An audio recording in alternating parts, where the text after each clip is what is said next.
Ladies and gentlemen, this is an official update from a story that we did initially kind of early on where there was a missing little boy here. And I believe that he's 1 year old, small little kid. Okay. And the story was really, really crazy. The story that the mom and dad gave as far as the account of how this child was stolen in their SUV and all of that stuff honestly didn't make any sense to me. But this update might make it even a little more unclear. I'm not sure, but let me forewarn you. For those who get triggered very easily, I am going to say some things that are not going to sit well with your sensibilities. And I might say some wild things that you might not agree with. So if you can't handle that, I understand, then this might not be the channel for you. But what I'm going to do is I'm going to give my opinion, and that's what everybody is here for, right? So I'm going to give you guys the update before I give you my opinion. There was a 1-year-old boy by the name of Blaise Barnett who was missing for 37 hours last week.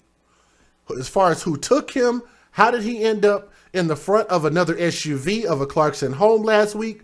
Investigators are hoping that they can provide some information about this. And I'll tell you guys, I got this story from foxatlanta.com. So that's where you guys can check this article out.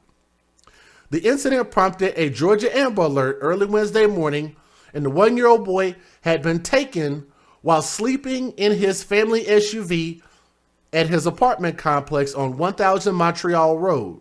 Family members were putting away groceries just after 1 a.m.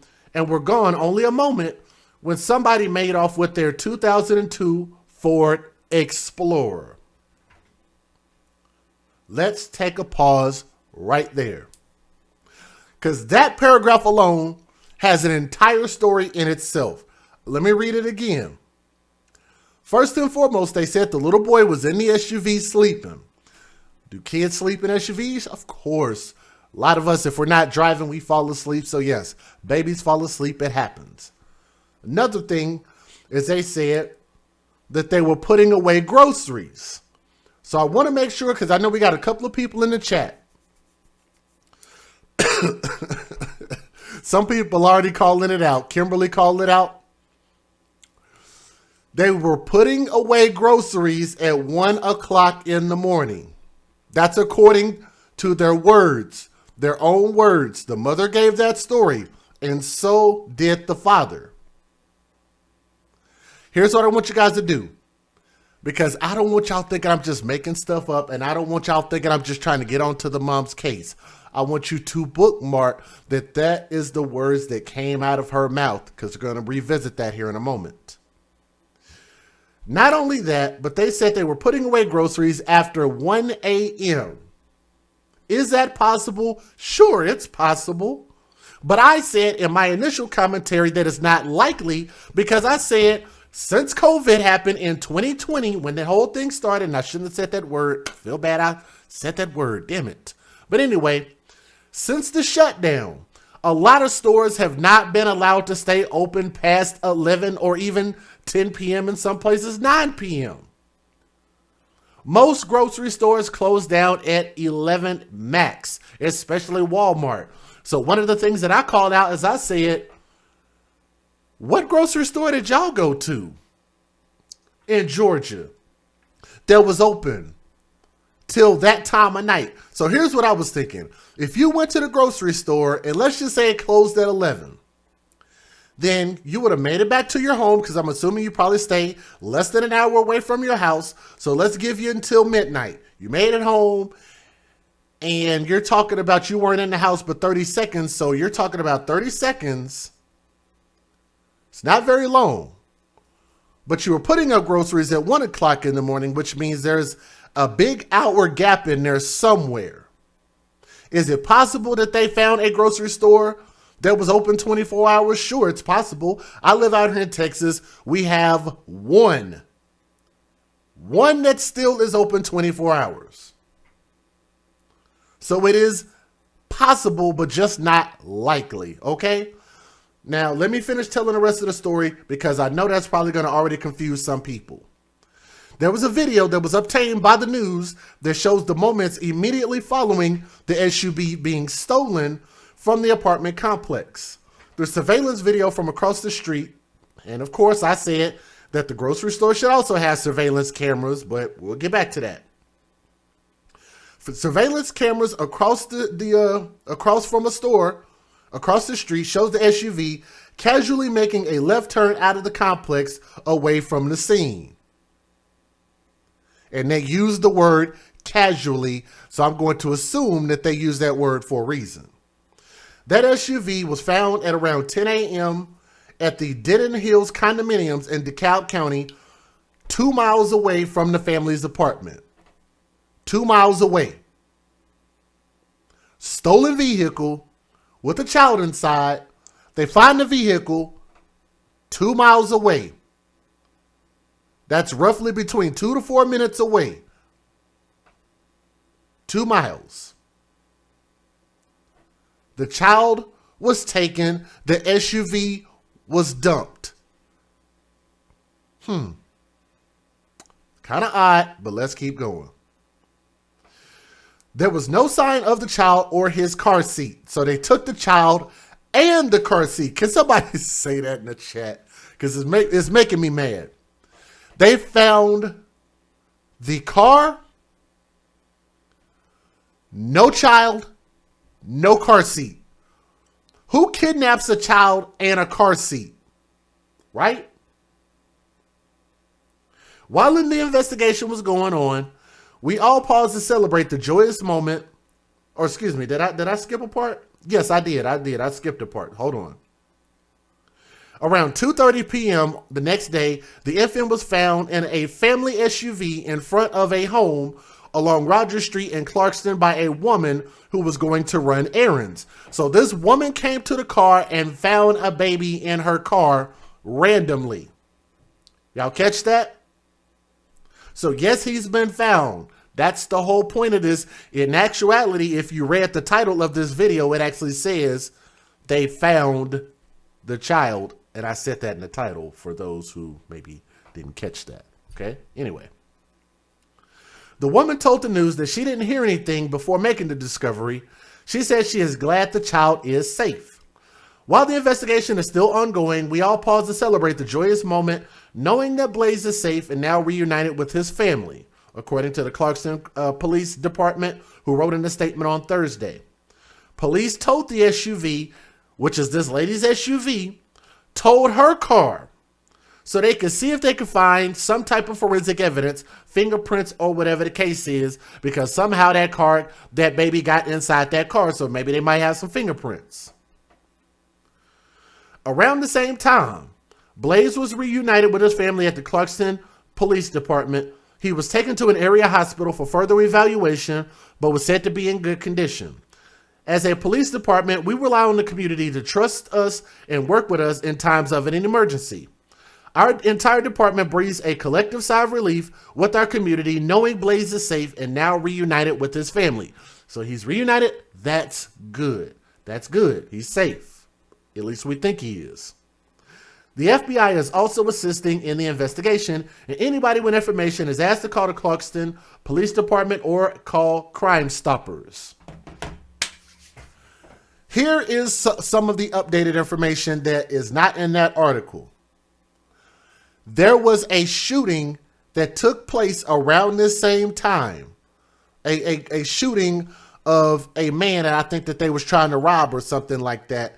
In some type of way, the police are trying to say that this murder robbery attempt is somehow linked to the disappearance, stolen vehicle and disappearance of this baby. And I said, what?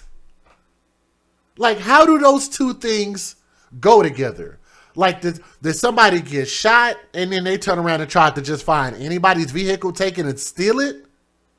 Why did they shoot the person if they were hurting for money or whatever the case is, trying to rob somebody? Then why would they steal a vehicle, dump it 2 miles away, take the baby, take the car seat? Matter of fact, let's back up a second, because this was also in the original story. So here's the story that the mom and dad told about how their child was stolen. And if you guys are watching, do me a favor and please click that thumbs up, share the stream, let more people know that we're here. Let me tell you guys this part. Mom and dad said that they had just got home to unload groceries around 1 o'clock in the morning. And I thought they actually said 3 in the morning, but they corrected it and said 1. I could be wrong. 1 o'clock in the morning. They're pulling up. So what they did was they took their nephew, who was in the car with them. So it was 4 human beings in the car. The 2 adults took the older child into the house, along with helping taking groceries into the house, which means what? Usually keys, apartment complex keys. I said apartment complex keys. Your house key, apartment complex key is usually on like a key ring. You usually have your keys together. So I'm going to assume that they had to turn the car off, take the keys out, go to the door, unlock the door, either keep the keys on them, leave the keys in the door, or leave the keys in the house. But apparently what they're trying to say is that they took the keys back to the SUV and dropped the keys in the cup holder, which makes no sense. They took the older child in the house first, but if you ask me as a parent, if you were going to do that, and I know people saying, yeah, you know, they take groceries and then they come back and get the kids later. I mean, I think you're kind of doing that backwards. But if you're going to take one of the 2 children, why would you not take the smallest and most defenseless child first? Or am I tripping? Take the smallest child first because that is the most at-risk child. It just seems like that would just make more sense. It's a freaking baby. Who leaves their 1-year-old baby in an SUV while y'all are running around doing some other stuff, leaving it unattended? Right? On top of that, you said y'all couldn't have been gone no more than 30 seconds. 30 seconds is an eternity to leave a child in an SUV with the keys inside, which you shouldn't have had the keys in there anyway. That's an eternity to leave a baby out there by itself. And also, did I say this? They had this baby in a t-shirt, a diaper, and no coat. No coat. It's cold outside. Everybody has on a jacket except the baby. So on top of that, if you've got this vehicle open, why would you not take the child that at least ain't got a damn coat on in the house first? Y'all with me so far? So here's what you want me to believe. You want me to believe that somebody was just randomly walking down the street at 1 o'clock in the morning casually, because clearly they weren't running because they didn't draw any attention to themselves, waited until both of y'all parents and the other child went inside the house.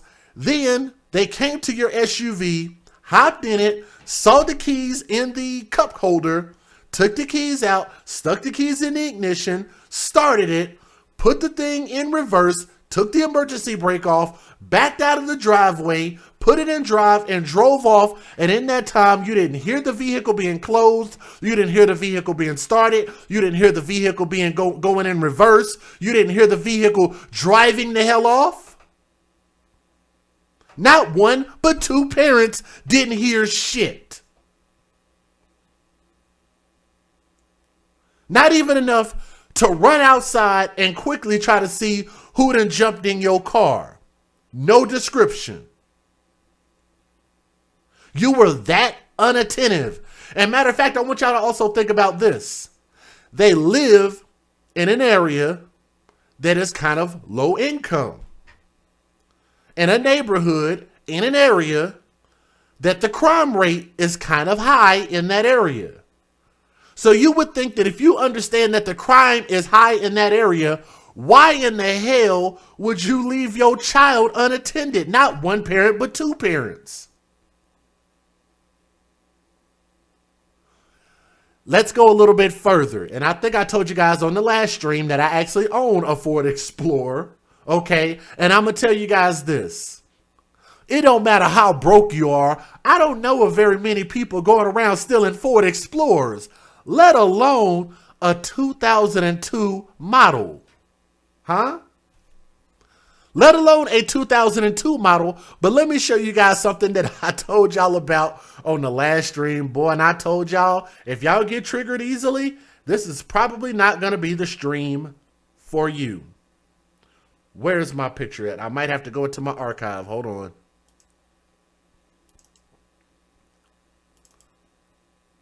Let me see here. I'm trying. Oh, here it is right here. This is what I was looking for. I want you guys to take a notice. I'm gonna clip the baby off of this particular photo. Because all I want you guys to do is look at the back of this SUV. People will steal anything. Yes, I get that. And believe me, I get it. They'll steal anything. They'll steal a car that's on his last leg. This vehicle still has the dealer tags on it. They do not have a plate on this car. They still have the temporary tag on this car. So if I had to take a guess as to how much a 2002, let me see if I can Blue Book value this real quick. Kelly Blue Book. I'm about to be a jerk today. Let me see if I can figure this out real quick. We're going to go, let me see. Can I type the year in? Oh, website's moving really slow here. Y'all give me a moment. Let me see if I can get Kelly Blue Book to pull up, if it's going to act right. If I have to, I might have to use oh, here we go. So let's see, 2002. Oh, this is moving too slow. Hold on.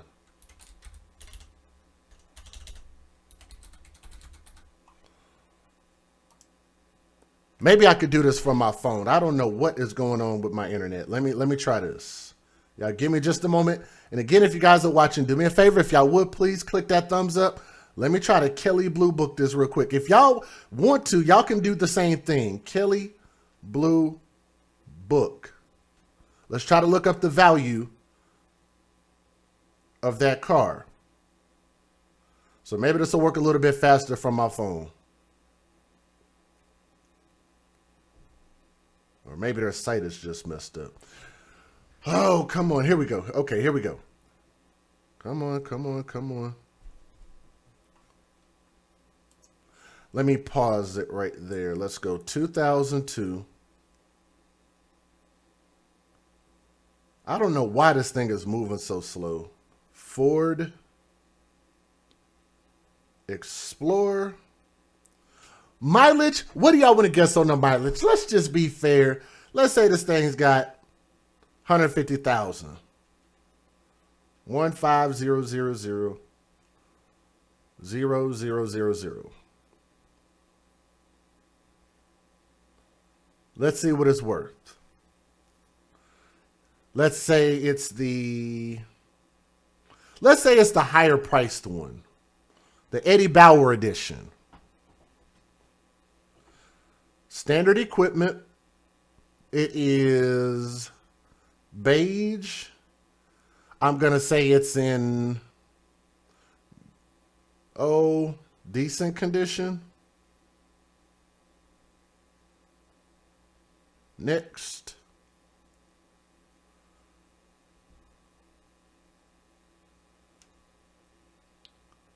It's calculating.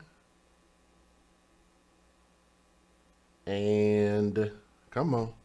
I don't know why this thing takes so long. Y'all bear with me a moment. I really have a point to this.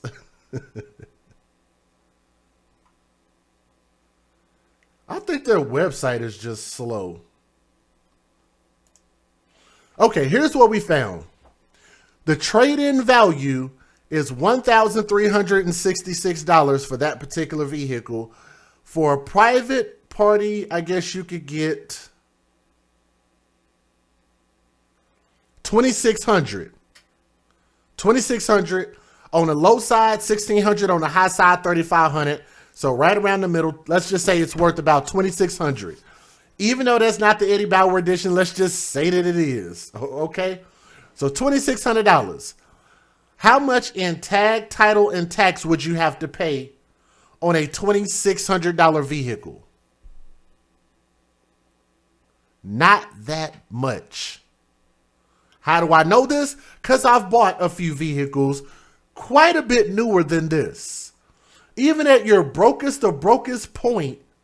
Matter of fact, I think I actually broke this down the other day too. Let me show y'all a little something else.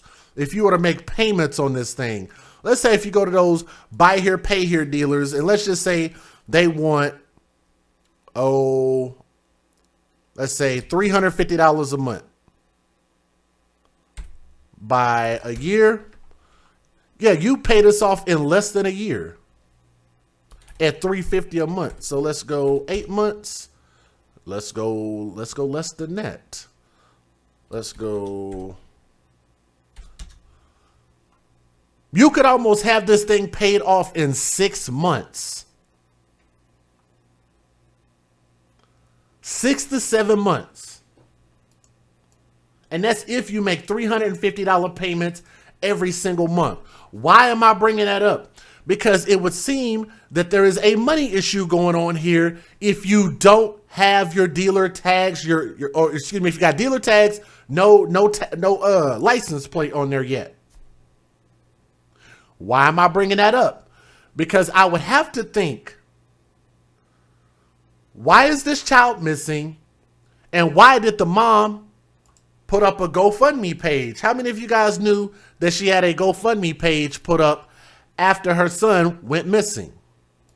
Let me show you guys this, and thank you to the people who screenshot this because they actually tried to take it down. They tried to take this GoFundMe down. There's a reason why I'm bringing up all of this, and I know I'm taking a while to try to explain it. So I apologize about that. Y'all know I'm not the brightest crayon in the box.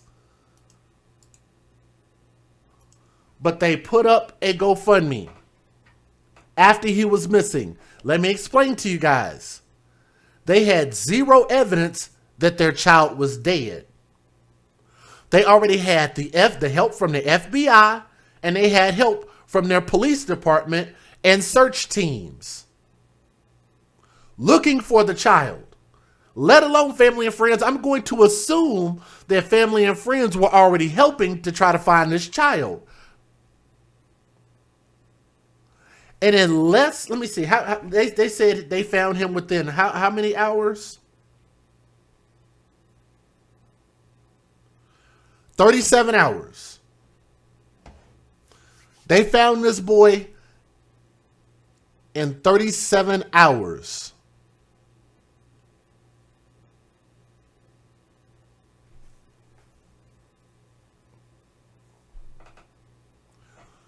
You needed a $5,000 GoFundMe for your child being missing for less than a few days? Can we get a hashtag babies for benefits in the chat, please? I think somebody already typed it in there. Thank you, Dre. Thank you a little bit. Babies for benefits. What is $5,000 going to do? Help you do what? Bring Blaise home today. Give me $5,000. Why would you even think of $5,000? You already got why are you thinking about GoFundMe? To do what? To pay the police? Oh, that's right. Our tax dollars are already paying them. To pay the FBI? No, we don't pay the FBI like that. Not directly. So what was $5,000 supposed to help you do? This was put up by Deanna Bray, and it says, bring Blaise home. So I'm going to assume that Deanna Bray created this GoFundMe on behalf of the mom. And I want you guys to also notice that they were posting this on social media, and you guys can see from her page right here, Deanna Bray shared this and said, share please. They had at least 2 shares within 13 hours.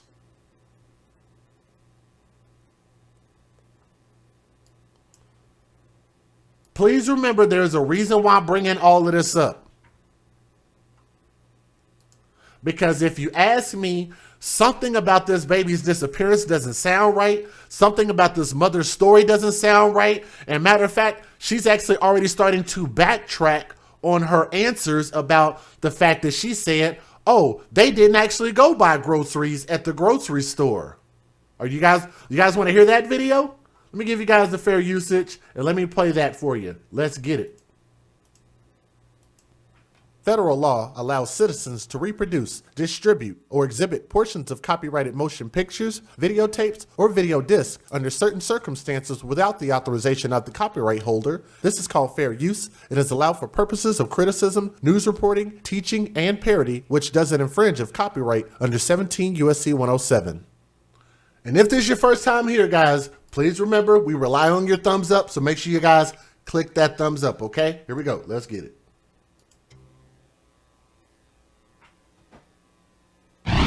Somebody just stole my car and my son is in there. And new at 4, police released the 911 tapes in the search for the 1-year-old Blaise Barnett. The toddler was kidnapped while sitting in his father's car outside their apartment in Clarkston. The family had just returned home from the grocery store early Wednesday morning. He was found safe some 36 hours later. Now, on the tapes, you can hear Blaise's father report the missing child. The father says he went inside to drop off his nephew and some groceries, and when he returned, that's when his car and son were missing. 36 hours after the disappearance, a resident found Blaise inside a vehicle nearly 2 miles away from his home. Someone left a baby and a car seat in my van. I don't know how long it's been there. Police have not arrested anyone in the child's kidnapping. A second arrest now in a deadly shooting condo complex. Try to fix this real quick. DeKalb County Police have announced a second arrest now in a deadly shooting at a condo complex. Investigators say that shooting may be connected to the kidnapping of 1-year-old Blaise Barnett. Investigators arrested Santana Miller last night in connection to the murder of 60-year-old Aziz Hassan. The shooting happened last Wednesday at Brannon Hill Condos on Singleton Lane. That's the same place where the SUV Blaise Barnett was in when he was kidnapped was found.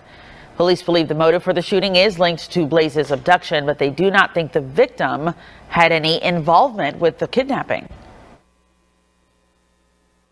11 Live's Doug Richards continues our live team coverage tonight. Doug, the child's disappearance puts a fresh spotlight on a troubled community in Clarkston, the Brannon Hill complex, sometimes described as the worst community in America. Yes, I've first visited this place about 10 years ago, and at that time it seemed to deserve that moniker that came actually a few years later. I had seen abandoned properties that were more squalid than this place, which was occupied by families. And in the 10 years since then, something. Wow, he just really just crapped on that place, because it do look like crap. But listen to what he said. Ago, and at that time it seemed to deserve that moniker that came actually a few years later. I had seen abandoned properties that were more squalid than this place, which was occupied by. This man said he's seen bandos that look better than this piece of crap where people are actually living in. Boy, that's cold. Families, and in the 10 years since then, some things have changed, but not a lot. Owners, I don't know what they do, the city. Johannes Abebe moved into this place a decade ago, shortly after he immigrated from Ethiopia. Brannon Hill is a sprawling complex with dilapidated structures that conceal spaces that many would consider to be barely livable. This was the spot where authorities found an SUV Wednesday just before noon linked to a missing child case. Overnight, police worked a fatal shooting on the same property. I have to move out from this area because no safety. Sometimes burn the houses, we see so many things, so I have to leave. Years ago, DeKalb County arranged to bulldoze portions of the property, hoping to close the book on a place that has been crime-ridden for years. Yet Brannon Hill persists. Johannes Abebe says he stays here because it only costs $500 a month. But he says even the cheap rent is losing its appeal. If I can afford another place, I have to move out from here. That's my plan. I've talked to government officials over the years about this place, and one of the issues that they have had is the fact that this is a condominium complex, which means that there are multiple property owners, all of them absentee, and as a result, wrangling them to get things done by the government has made. So the reason why they're talking about this is because it's actually related to the people who did the shooting, who are related to the people who stole the child in some shape, form, or fashion. Okay? That's why we're showing that part.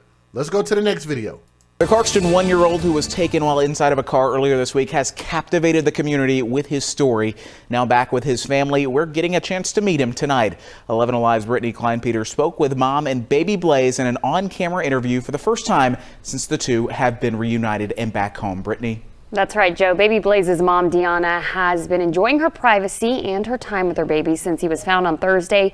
Tonight, though, she's opening up about what the last few days have been like and sharing baby Blaise with us. Okay. Okay, thank you. Baby Blaise and mom have finally got some much-needed rest after an intense 39-hour search for the missing one-year-old ended Thursday. He's back with mom. He's doing absolutely perfect. The pair picking up where they left off and settling back into their routine. We've just been chilling, just been right beside each other, making sure he does not go anywhere. And he actually makes sure that we don't go anywhere as well. I put him in the bathtub the night that he came back, and I stepped out for a second to grab his towel, and he went ballistic. And I'm like, oh my God, okay, I'm sorry. I just went to go get your towel. That's it. Blaise's mom saying the time when he went missing was the longest they've ever spent apart, and that the incident has put things in perspective. From now on, it'll just be like, he'll just be close to us. He'll be close to his mom, his dad, people that really love him. I'm just going to take him to places just for no reason, just take him places like every day is his birthday. That's how I'm going to treat him. Like every day is his birthday, because those 2 days were just like, I didn't know if I was ever going to get him back, and I don't want to ever lose that time again. How are you going to treat your child like every day it's its birthday?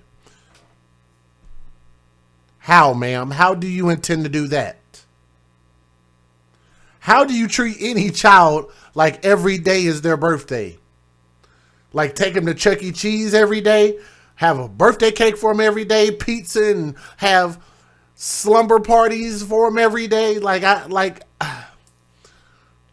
I get what she's saying, but I don't get what she's saying, especially the fact that it seems like they have money issues. So if you have money issues, it would seem like that'd be the last thing that you'd be trying to do, is trying to spend inordinate amounts of money on your child every day. Because it seemed like y'all are just barely getting by.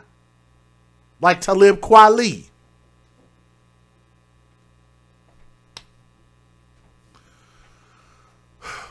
There's a reason I'm bringing all of this up. We'll get there. Y'all just hold on a moment.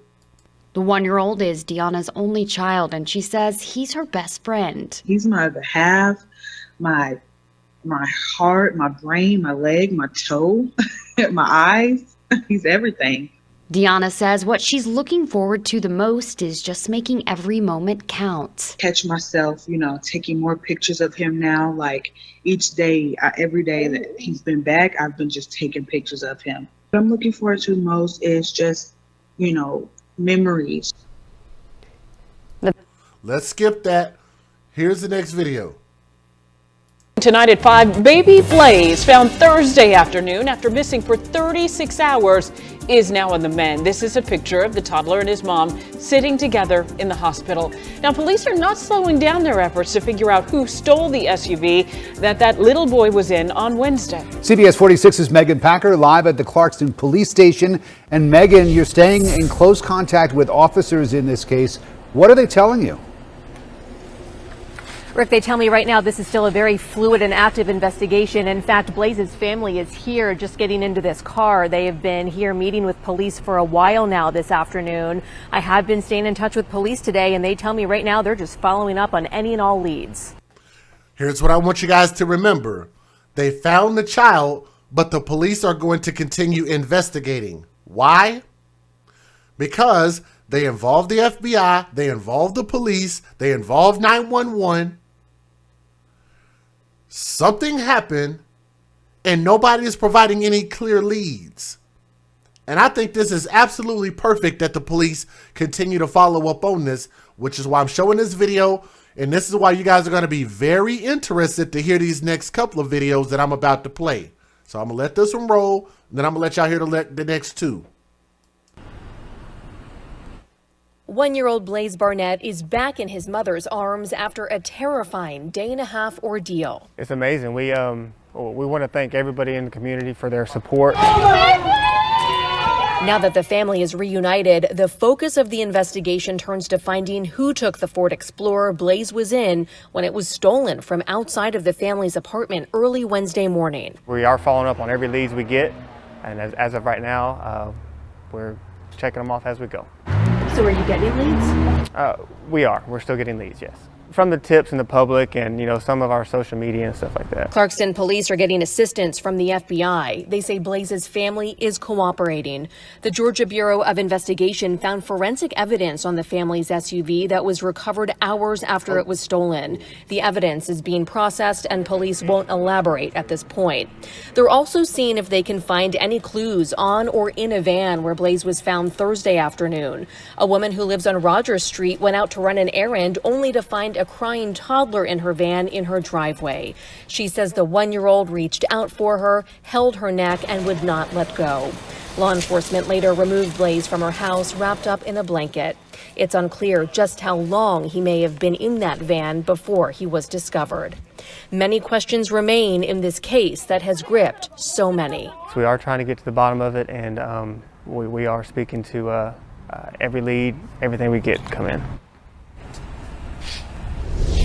All right, let's pause it right there. Here's the next video I want to show you guys. Let me see if I can bring that up. This one gets a little bit weird, so I want y'all to listen to this and listen close. These next two videos, I'm going to let it play, and then I'm going to show you guys what you might have missed. Here we go.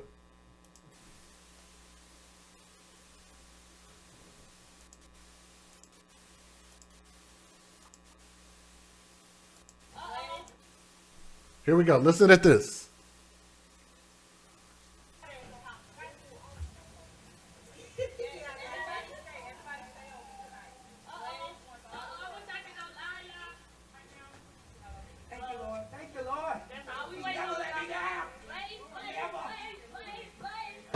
Blaise is safe and Blaise is sound. Look at him moving the cover. Hi, Auntie Bud. He don't want that on him. No, he don't. He don't want it on him. Hey, Granny. Hey. On the internet, we found him. Auntie don't want that cover on him. Yeah. Tiana, how are you feeling? I'm feeling great, guys. We're going to celebrate. Speechless. A 1-year-old kidnapped. Oh my God. I don't know if y'all heard that at the end. Let me let y'all see this again. Do y'all notice something? Do y'all see anything weird here? Do y'all see anything weird here at all? Do y'all see this? Yes, somebody heard it. Kimberly heard it. She said, let's go pick up some Hennessy. She said it right there at the end. Y'all might have missed that. Yes. She said, let's go pick up some Hennessy. A bunch of women and no men. There you go. Y'all all should know where I get that from. The man who's been talking about that forever and a day, and that's Tommy. And I shout out Tommy all the time whenever I use his talking points. Very, very evident. No men at all. And listen to how they act a damn monkey. Let me play this back. Listen to this again. Where's the biological father at?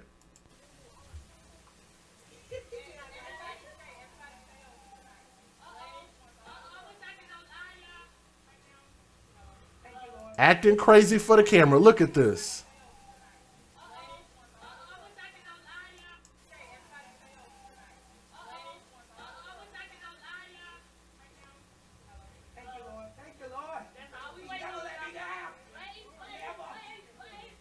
Prayer work. Y'all see how they acting a fool for the damn just because that red light is on? Look at this.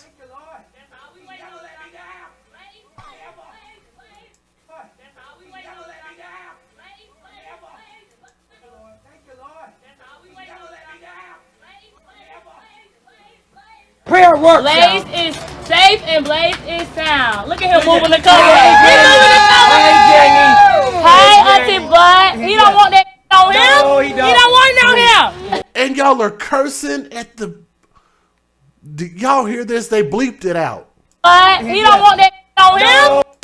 Hey, Auntie Bud. He don't want that on him. No, he don't. Hey, Auntie Bud. He don't want that on him.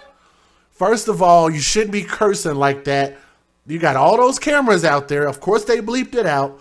But that is weird. Like, why did they cover the baby up? Like, we know what he looks like. His picture was all across the United States.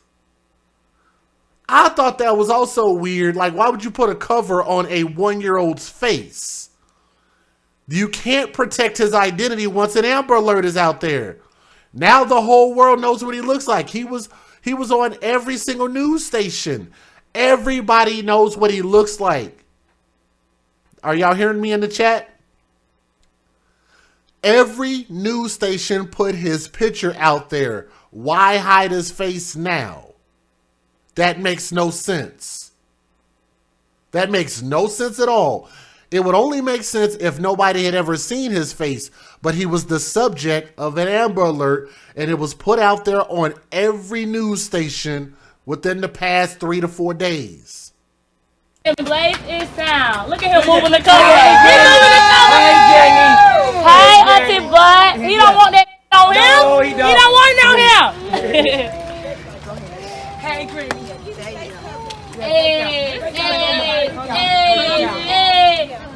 Y'all hear these people? Hey, Granny.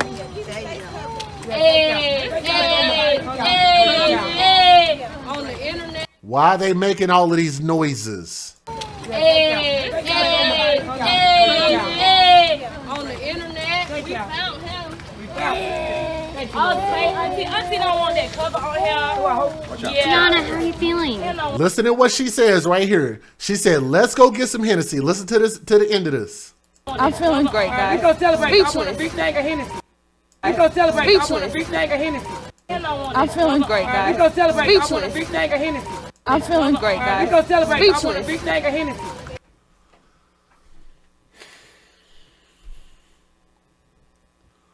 I know the Hennessy company loves our people because we keep them in business permanently. That is so silly. Now, here's the part where I want you guys to really pay attention. All of that was just the extra stuff. They were just being extra. We all get that. But this is the part where I want y'all to really, really tune in and listen. I'm going to try to let it play. This is where the mom story starts to unravel and she starts to backtrack. Remember when the mom said, and I told y'all to bookmark this. Remember when the mom said that she went grocery shopping and they were unloading groceries at 1 o'clock in the morning. Y'all remember that? Now I want y'all to hear what her story is now. Watch her change her story. For less. A 1-year-old kidnapped, then found safe. I'm going to skip through some of this. And killed it all over people. Son who lived in this unit. Oh, actually, I can't skip this because this is actually telling the story about the people that are connected to this. Leave 2 people arrested for murder are connected to that kidnapped baby. Channel 2 Sophia Choi broke the story on WSBTV.com, the WSB News app, and Channel 2 Action News at noon. And Sophia is live in DeKalb County. Sophia, you have spent today working to learn new details about the man who was killed. Linda, neighbors tell me this man was a refugee who brought his family here to Georgia to escape bullets in his home country, only to be shot, killed in his own home where he should have felt the safest. Police here in DeKalb County tell me 2 people shot this man in the back while searching for that baby. Y'all hear this? Listen again. 2 people shot this man in the back while searching for that baby. While searching for that baby. People shot this man in the back. Safest. Police here in DeKalb County tell me 2 people shot this man in the back while searching for that baby. They were looking for Blaise, allegedly.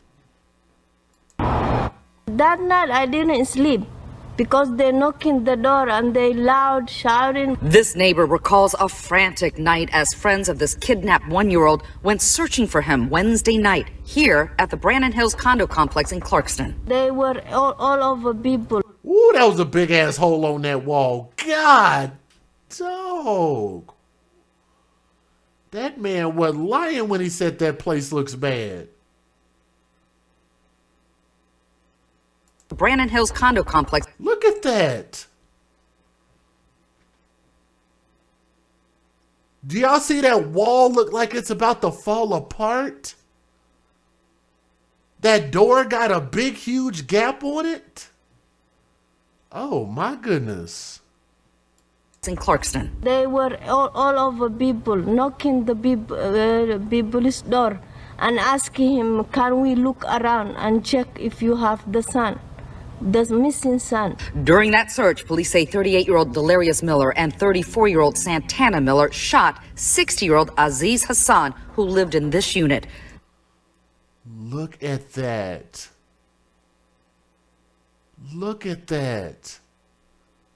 Boy, I'm telling y'all, I would not want to be a field reporter.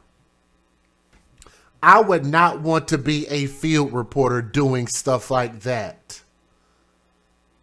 That woman done caught cancer standing next to that wall. That wall looked like it's going to come out and attack that woman. Oh, my goodness. Police say Mr. Hassan had nothing to do with the missing baby. He was a nice neighborhood, and we're sorry to lose him. So they shot him while allegedly trying to find a baby. Shot and killed a man that had nothing to do with this missing baby. It was tragic. In this police report, the 2 say Mr. Hassan shot at them first. The 2 are now charged with malice murder. The baby's mother told me by phone the Millers are family friends, not relatives.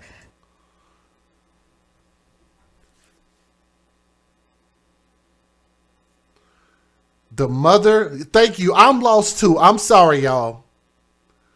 The mother is trying to say that they are not relatives. They're not blood related to her, but those people were her friends. And she's friends with the people who shot that man, that innocent man, that they were allegedly looking for her child.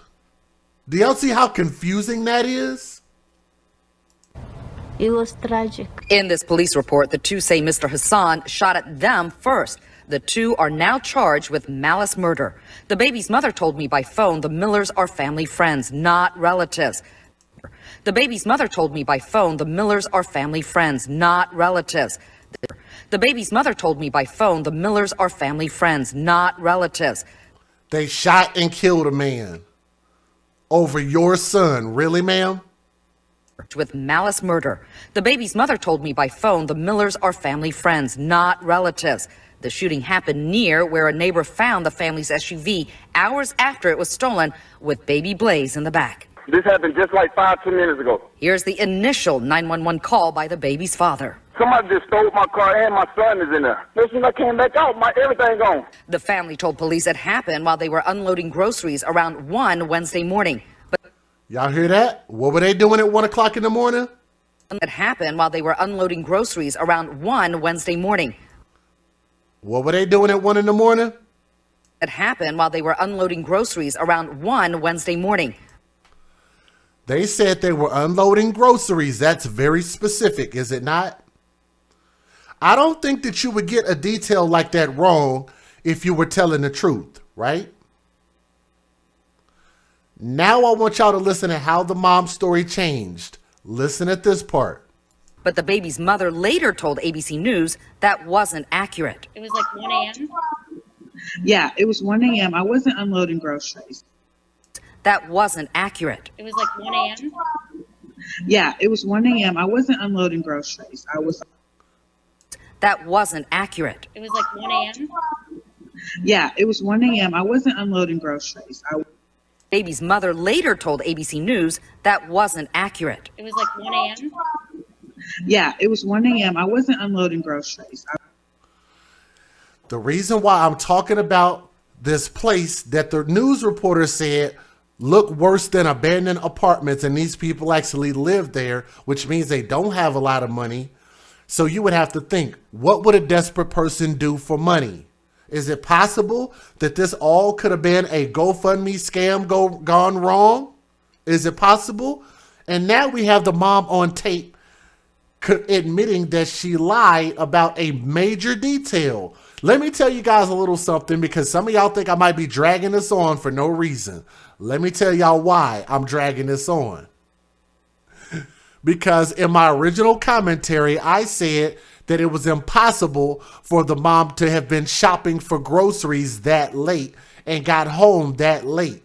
You were doing something else that was not accurate, because there are no grocery stores that stay open past 11 p.m. And she talked about they were unloading groceries. I said that in the first video, and most of y'all might be wondering, this is supposed to be a positive story. Why you keep bringing up all this negative story, this negative stuff, Just Jay? Because my logic and the stuff that I put out there is undeniable, because it makes perfect sense. You're talking about 12 o'clock, 1 o'clock, a 2-hour span, knowing it didn't take you an hour to get home, and you said your vehicle was stolen within 30 seconds of you walking inside the house. Nothing about that makes any sense, and now we find out, no ma'am, that was inaccurate. I didn't tell you guys the truth about that. So why did you lie about it? What were you actually doing? Unloading groceries around 1 Wednesday morning. But the baby's mother later told ABC News that wasn't accurate. It was like 1 a.m. Yeah, it was 1 a.m. I wasn't unloading groceries. I was unloading No, not groceries. Somehow that got, misconstrued. Telephone with a lot of stuff, But no, I was not unloading groceries. I was unloading bags of clothes. I'm going to let y'all hear this again for yourself and tell me, does this make any sense? Because she didn't say this once. She didn't say this twice. She didn't say this 3 times. She told this to the police. This was told to the FBI. This was told to many different news stations. The same exact story. The same exact story was told to many different news stations. She told this story multiple times, and now she's coming out saying, well, no, that wasn't exactly accurate. And you have to ask yourself, why would a person who's missing their child give you details that were intentionally wrong? Accurate. It was like 1 a.m. Yeah, it was 1 a.m. I wasn't unloading groceries. I was unloading No, not groceries. Somehow that got, misconstrued. Telephone with a lot of stuff, But no, I was not unloading groceries. I was unloading bags of clothes. Well, his dad was unloading the clothes and stuff. So I went in the house first, and his dad grabbed, not him, but his nephew and stuff like that. A neighbor found the They were unloading clothes. A lot of clothes. You just got this SUV. Why were there a bunch of clothes in an SUV at 1 o'clock in the morning? Were they doing clothes at 1 o'clock in the morning? Because here's why she's changing her story. I think that the mom watched my video and watched my stream. The family did. Somebody did. Because I said, because I have a little bit of investigative skill. And I said, here's what you do. In order to find out if she's lying, all you got to do is go to that grocery store with a warrant from the police or the FBI and say, hey, we need to see the surveillance tape and see if this SUV was indeed here between the hours of such and such and such and such, and find out if the mom actually was at that grocery store. Now she changes her story and says, no, she wasn't at a grocery store at all. She wasn't unloading groceries out of her vehicle at all. Now it's closed. So now the next logical question has to be, where did the clothes come from? Why were you unloading clothes? What's the story with the clothes? Now that even makes even less sense while you were out at 1 o'clock in the morning, especially when the fact that the circumstances of how your child was stolen didn't make any sense, and the fact that your family friends, which you admitted to on camera, shot and killed somebody. And you're connected to them because you're friends with them. We still don't know who took the kid. They took the SUV, but dumped the SUV 2 miles away, but then took the kid and the car seat and then put it into some random woman's car and then left the kid there so that she would come outside the next day and find a child inside of her SUV. Here's another problem with that. Because you guys didn't think about this part.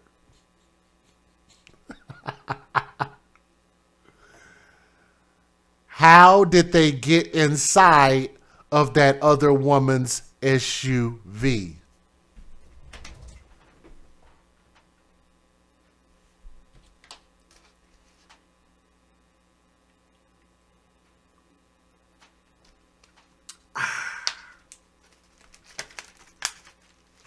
This ISO tea is really good. It's got my brain moving real nice tonight.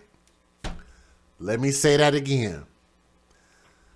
The kidnappers of the child took the child and the car seat and placed the child in an SUV that was not the SUV, was not this one, a completely different one at an alleged random house.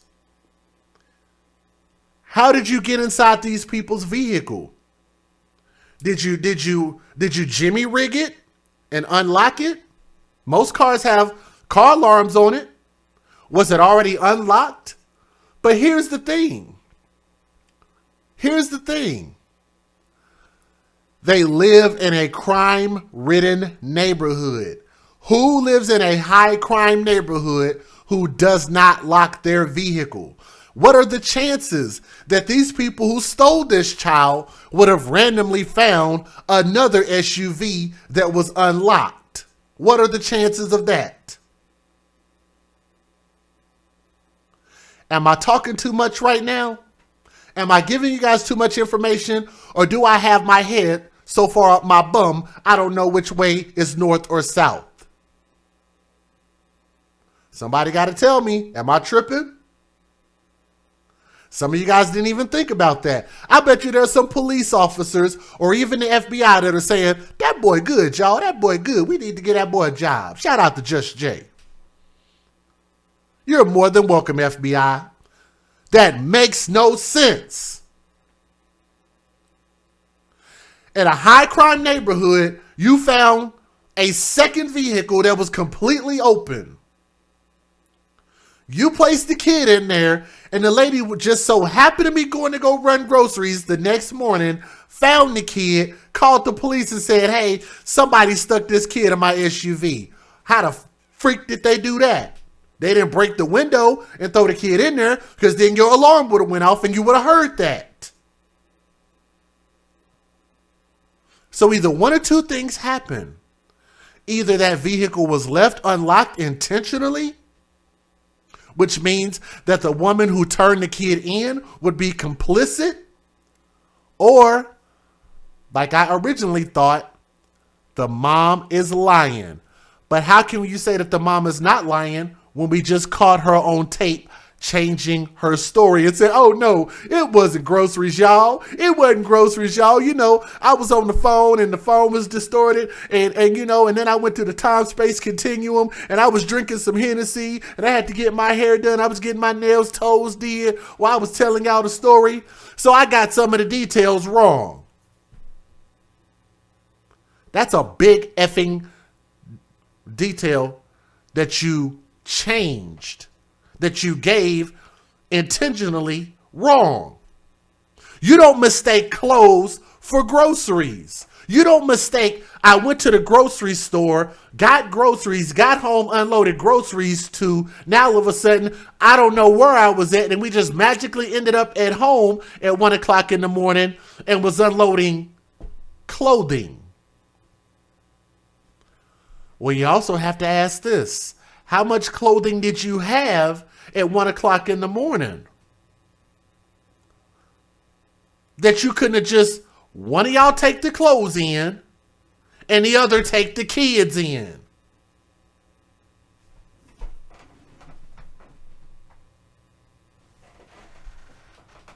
Do y'all see why none of this makes any sense? And on top of that, let me show it again. I want y'all to remember. And I told y'all, I said I would bet anybody $100 that there's going to be a GoFundMe pop up. And guess what? I don't think anybody wanted to bet me $100 because there just so happened to be a GoFundMe page that was put up right on time in less than a week by an individual by the name of Deanna Bray. Who is Deanna Bray? Have no idea who that is. But Deanna Bray put up this GoFundMe to bring Blaise home. But why would you have to give her $5,000 to bring a kid home that the FBI is already using their money and their resources to bring this child home? How is $5,000 going to help bring him home? He's not dead. You don't have any confirmation that he's dead.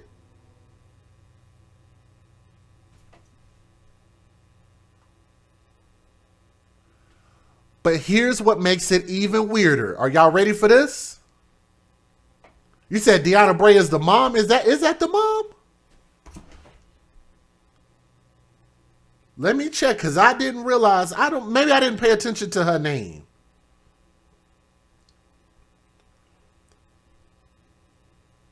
Y'all are saying that Deanna Bray is the mom. I might have to take your word for it because I don't see it in here.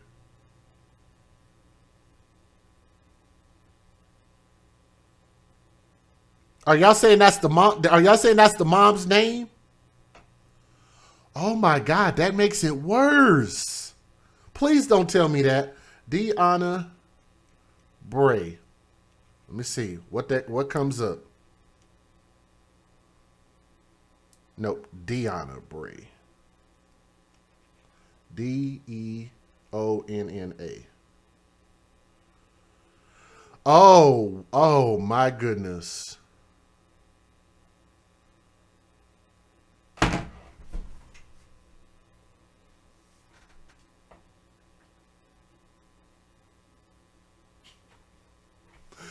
You said, what does the GoFundMe say? Here's the part that I was about to tell y'all. They took the GoFundMe down.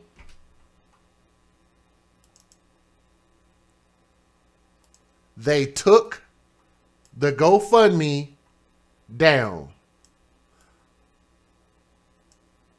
That's her Facebook right here on the screen. She shared it once. She shared it twice. She shared it at least twice herself, as you guys can see from this screenshot. She deleted the GoFundMe. This is why I love screenshots, because people try to go back and hide stuff that they do. So if you really truly believe that you needed this $5,000 for them to help you find your kid, then why did you take the GoFundMe down? Why did you put it up to begin with? Why did you lie about going to the grocery store? Why is it that none of this story makes any damn sense? Why is it that you're connected to people who just committed a murder that was very close to where they found your child? And on top of that, why is it that they found your child in a random vehicle that just apparently happened to be unlocked in a crime-ridden neighborhood, and an innocent lady came out the next morning and just so happened to find a baby in a car seat inside of her car randomly? They went and found the only SUV in this neighborhood that just so happened to be unlocked where they could stick a baby in there. Family's SUV by Wednesday afternoon. Another neighbor found the baby safe about a mile from his home on Thursday. Someone left a baby and a car seat in my van. From his home on Thursday. Someone left a baby and a car seat in my van.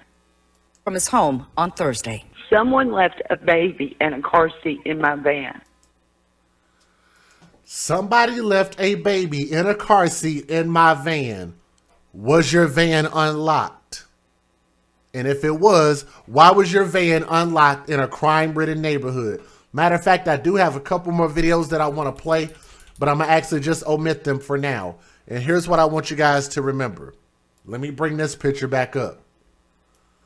I want you guys to remember, because y'all were saying that they had the baby covered up when they were bringing him out to bring him to the mom because maybe he was injured. The baby was not injured through this alleged kidnapping. He was not injured in this alleged kidnapping, but this is a picture of this child before he was ever kidnapped.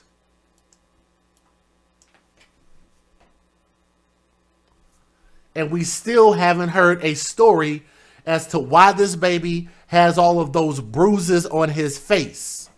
And if you guys look this up, the FBI actually put out a video on YouTube where you can actually detect and tell when children are abused, when they are physically abused. They have marks around their ears, around their face, around their neck. This baby has marks all around his face that look like bruises. Those are not cuts or scratches. Those are bruises. And if you ask me, it looked like this boy has been abused. Used and abused for the benefits that they could collect off of this kid. I'm going to tell you guys, where there's smoke, there's fire. And in my humble personal opinion, I believe that the mom is somehow complicit in all of this. I think this is a GoFundMe scam gone bad. And I just think that, damn, if y'all that desperate for money, then why don't you turn around and use that and make a business? Or maybe you ought to think about this stuff if you're that damn broke before you start laying down and having kids. And I'm going to tell you, oh, I forgot about this. Before we go to our next story, I got to show y'all this. Almost forgot about this. I'm going to assume that this is the biological father. I don't know. This is speculation. But this is a picture of Blaise after they recovered him.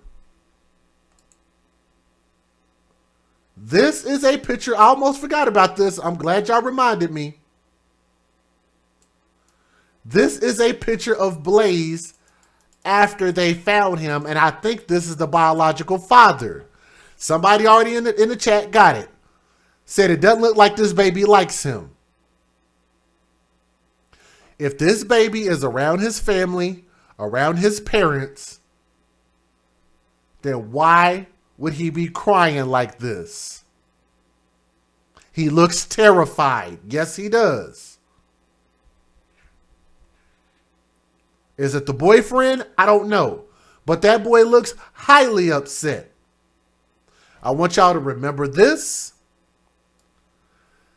And I want y'all to remember this photo that looks like it appears that this baby is bruised up. And think about how the mom lied. And think about how none of this story makes any sense. I hope the FBI takes this to the stratosphere as far as you could possibly go and investigate this until you get an answer to every single question. And I think you will find out that somebody was being untruthful and somebody was trying to scam the goodwill of the people, which is why I told y'all, slow down on donating to these GoFundMes. Slow down. Investigate first.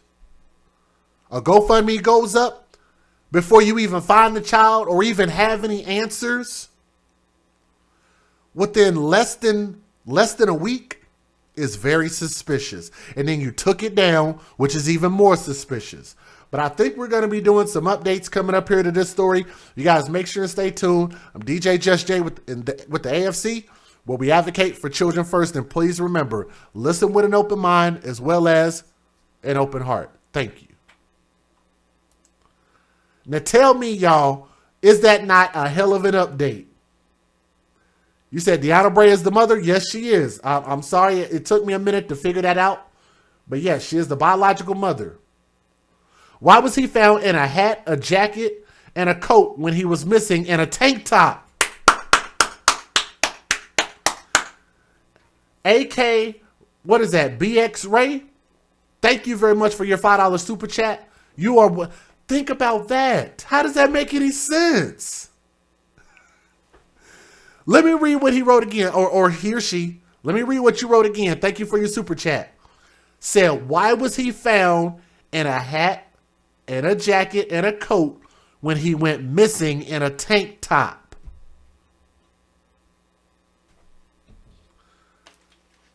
Was he found in a clean diaper? Ladies and gentlemen, I don't recall if we've done any stories out of Hawaii before. Maybe one, but not very often. But this story is going to grab your soul. Because I know we see a lot of abuse that happens with children because we advocate for children first. This is a channel where this is primarily what we talk about. We talk about a lot of things that happen to children because what we want to do is we want to try to help prevent these things from happening to other children going forward. So we talk about some very, very gut-wrenching details. And this story is not going to be any exception. Okay? I'm going to say some things that are not going to sit well with your sensibilities.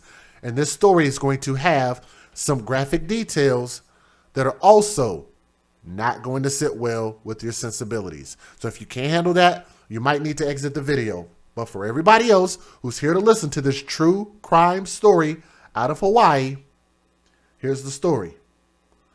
Police in Hawaii have refused to confirm they have found a bag of shoes and toys on a riverbed while hunting for a missing 6-year-old girl. Isabella Kahlua. Let me see if I can get this baby's face on the screen for you guys.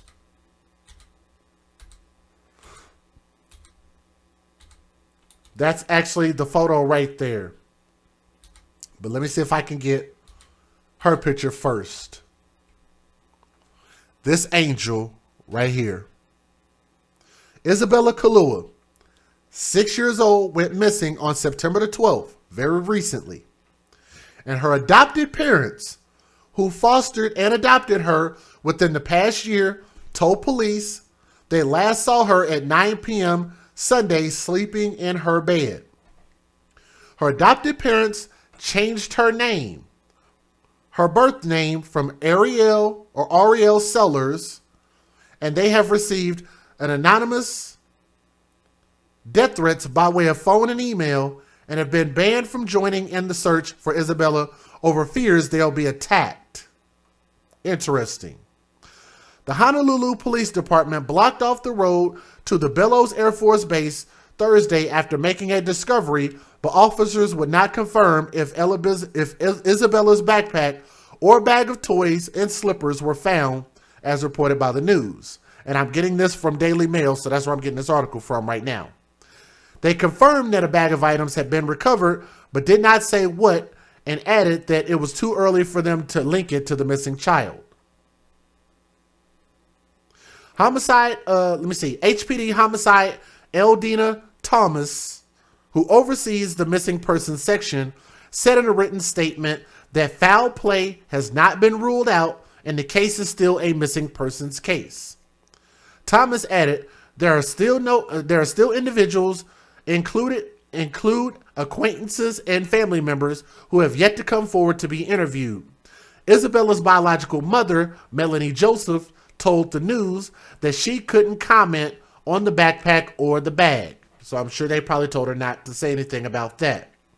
On Thursday, hundreds of volunteers combed a region of the Hawaiian island of Oahu, O-A-H-U. I can't pronounce that, sorry. In search of the missing 6-year-old girl, as it was revealed her adoptive parents, Sonny and Lihua, pulled her out of school for a week. Let me see if I can get their faces up here. These two individuals on the left-hand side of the screen right there. Like they look like cartoon characters. They don't even look like real people. Y'all see this? They actually look like cartoon characters. Sonny and Lihua reportedly filed paperwork citing homeschooling as the reason for their daughter's withdrawal from school, a Department of Education representative told the news. Further information on when Isabella was withdrawn has not been shared, and private investigator Steve Lane said that the lack of oversight over homeschooled children is problematic. There's not a requirement to check if the parents are qualified. That is why kids die, is what they told them. He cited a different case of another homeschool Hawaiian girl who was starved to death by her parents and grandmother. Homeschooled children have a lower chance of someone recognizing evidence of abuse or neglect, according to Lane, which is even more important in Isabella's case, considering her adopted father has been convicted of 2 second-degree assaults, attempted second-degree assault, and a first-degree terroristic threatening, according to the news.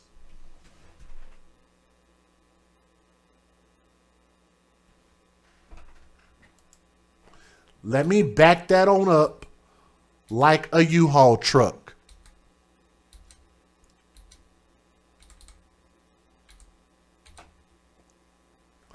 This man, let me repeat that. Her adopted father has been convicted, not accused, not speculated, convicted of 2 second-degree assaults, an attempted second-degree assault, and a first-degree terroristic threat or threatening. That source is the Honolulu Star-Advertiser. That's who's putting that information out there. These are not my words. How did they even get an opportunity as a couple to adopt with that much shit on your record? Is this a failure of the system? Could be. Could be. But I always want you guys to remember that this starts with the biological mother and biological father. Where are the biological parents at? Why did they lose custody of this child?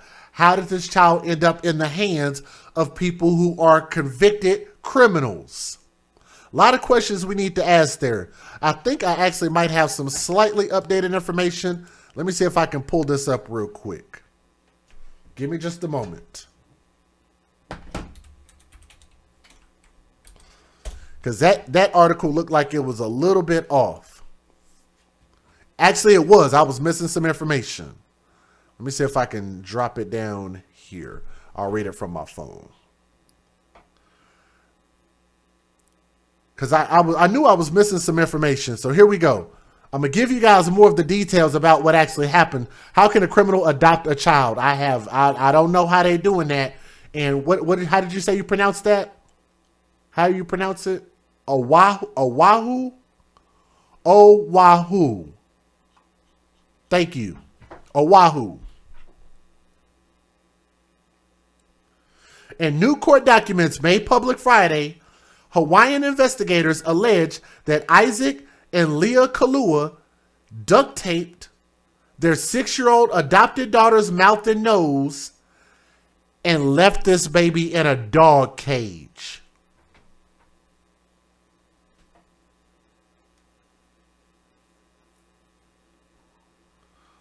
According to documents, court documents, not my words, investigators say that Isaac and Leah Kahlua duct taped this little girl's mouth and nose and left her in a dog cage. D-O-G, a dog cage.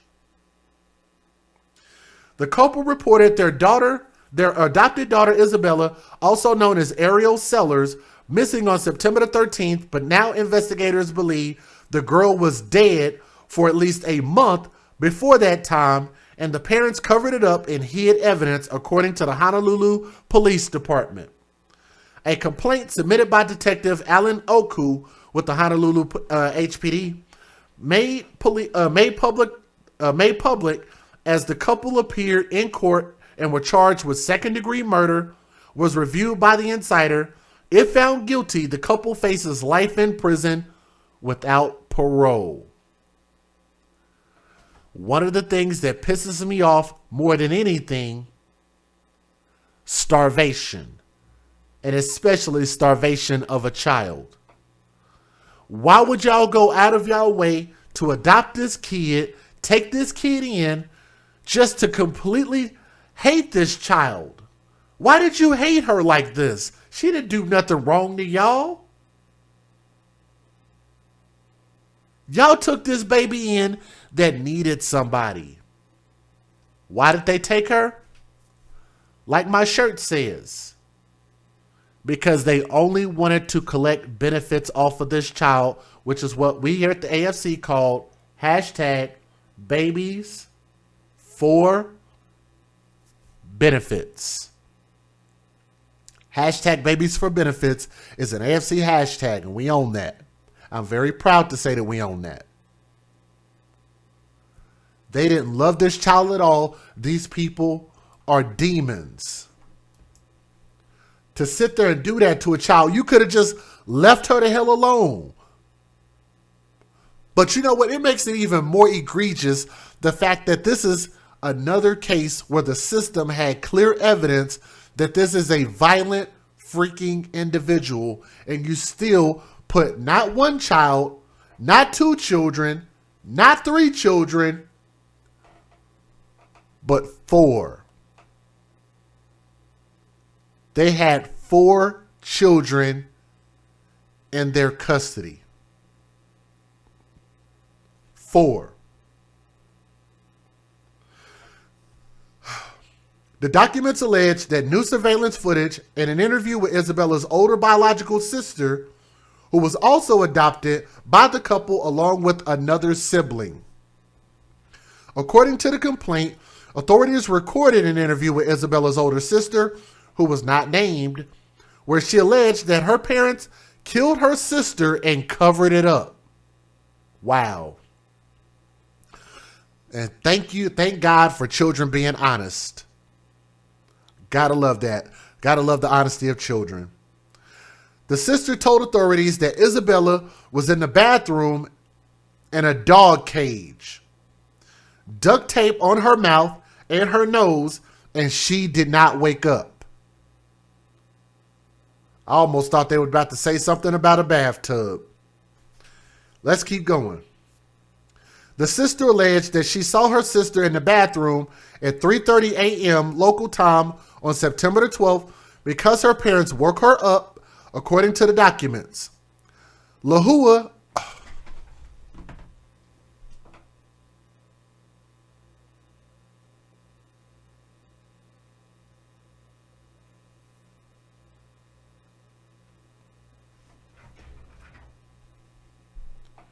Are y'all ready for this?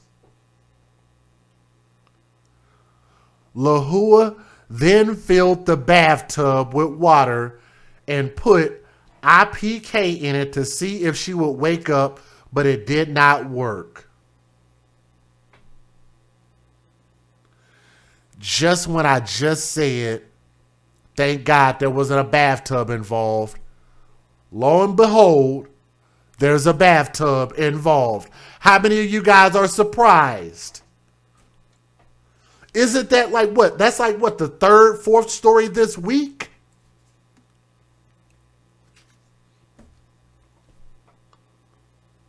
Another bathtub. I don't know what IPK means. I'm not sure about that. But I'll read it again. The sister alleged that she saw her sister in the bathroom at 3:30 a.m. local time on September the 12th because her parents woke her up, according to documents. Kahlua then filled the bathtub with water and put IPK in it to see if she would wake up, but it didn't work, the complaint says. So I'm assuming that's the child. The sister then had to help carry IPK to their bedroom. Lord have mercy. The insider reached out to cousin Justin Tanaka, who is representing the Kahlua parents. The sister, who was interviewed on November the 5th, told authorities that she was told to keep it a secret around 2 months ago and that she knows IPK is dead because she was there. According to the complaint, the sister also told authorities that Isaac faked a COVID-19 diagnosis and took a day off of work in September to help Kahlua cover up the death.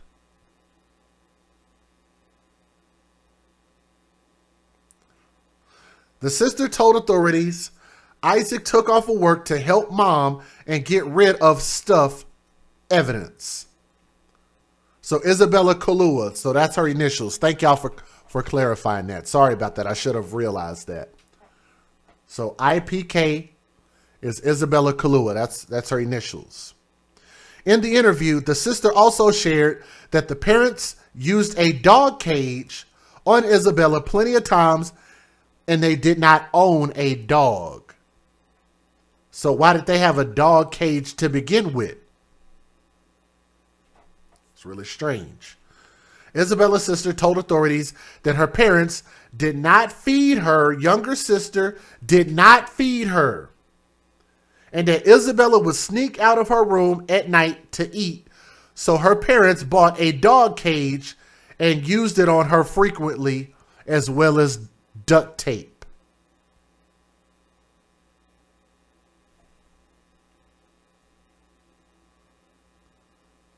I have just never, ever...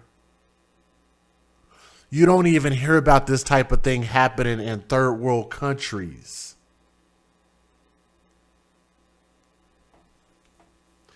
In addition to that interview, Honolulu authorities also unearthed key new surveillance footage, which they alleged that the couple initially said did not exist. On September the 13th of 2021, video surveillance was recovered from the Kahlua residence, and the complaint says, noting that Isaac Kahlua had initially told authorities that their camera surveillance system constantly turned on and off. Prior to Friday, authorities were only able to access video surveillance from the Kahlua household dating until August 18th. And FBI agents are still searching for the remains of Isabella Kahlua in light of new allegations. So let me give you guys the fair usage, because that is all pretty disgusting. Federal law allows citizens to reproduce, distribute, or exhibit portions of copyrighted motion pictures, videotapes, or video discs under certain circumstances without the authorization of the copyright holder. This is called fair use. It is allowed for purposes of criticism, news reporting, teaching, and parody, which doesn't infringe of copyright under 17 U.S.C. 107. All right, let's get it.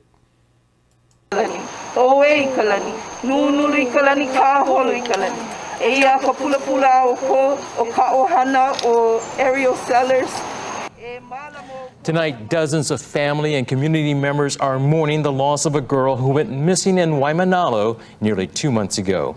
This video taken just outside her adoptive family's home on Puha Street this evening, the same place she was said to be last seen on September 12th.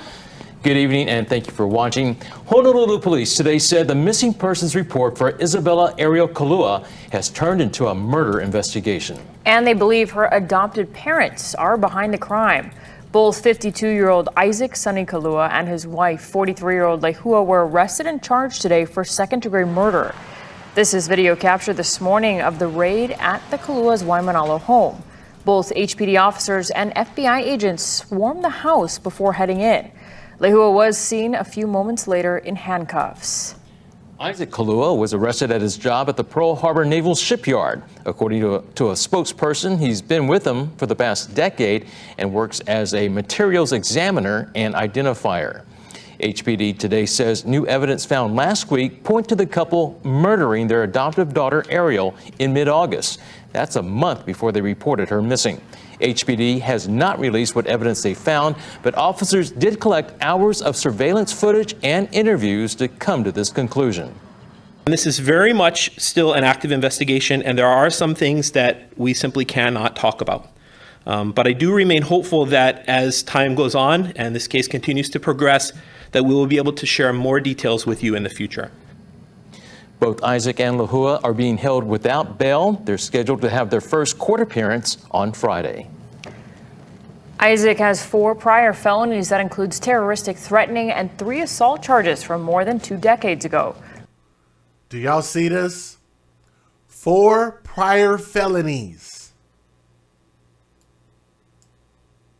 On Friday. How do you get qualified to get custody of children?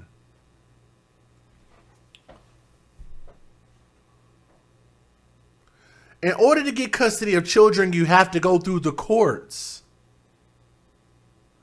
If you go through the courts, aren't the courts required to look at your criminal history to do a background check before they decide to place children in your custody? Or am I wrong? Is anybody familiar enough with the law to be able to tell me, to give me an answer to that? I thought that before you get custody of someone's children, they have to at least do a background check on you. And if they do a background check, then how are you able to have a record that is this long? 4 prior felonies, including terroristic threatening, 3 assault charges. And something about that to the child services system in Hawaii said, yes, this is a suitable parent.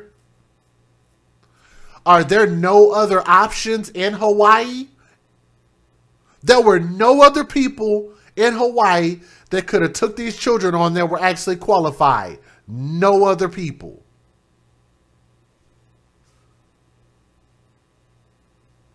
I don't understand how that works. Isaac has 4 prior felonies that includes terroristic threatening and 3 assault charges from more than 2 decades ago. Criminal records show he served 2 weekends behind bars. And I mean, it's a girl. I'm just saying, look, let's be honest for a moment. I know child sexual abuse can happen to boys, but I think we're a little more sensitive when it happens to girls in our society. Don't you think that if you're going to place a young, defenseless female child in the custody of a family that has a man in the house, don't you at least think that they would have to check and make sure that he's not a registered sex offender or the mom? Right? Don't you at least have to check and make sure that they're not registered sex offenders, which means you would have to do what? A background check. And if you did a background check, then you would have found this on his record. And if you found this on his record, then you would have to know that he is not qualified to be a parent. Not only to adopted children, but to his own children. He shouldn't be a parent, period. He should have no children in his custody, period.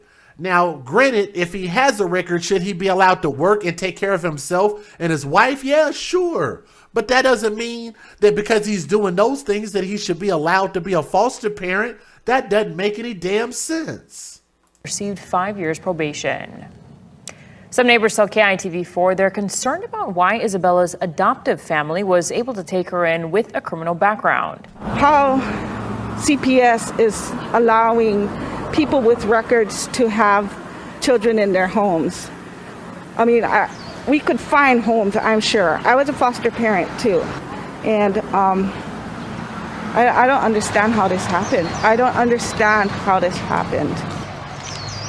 Isabella's biological and adoptive family know each other, and the Kahluas took in Isabella and 4 of her siblings. Now, there's no word yet on the arrangement that was made beforehand, but according to the state's Department of Human Services, anyone convicted with child or family household abuse would be disqualified for adoption or foster care. They would also be disqualified for assault, battery, or drug-related charges filed within the past 5 years. One lawmaker claims. And let's see how far back this goes. It goes back. It says more than 2 decades ago. But damn, wouldn't they still have to consider that though? That's crazy. Would be disqualified for adoption or foster care. They would also be disqualified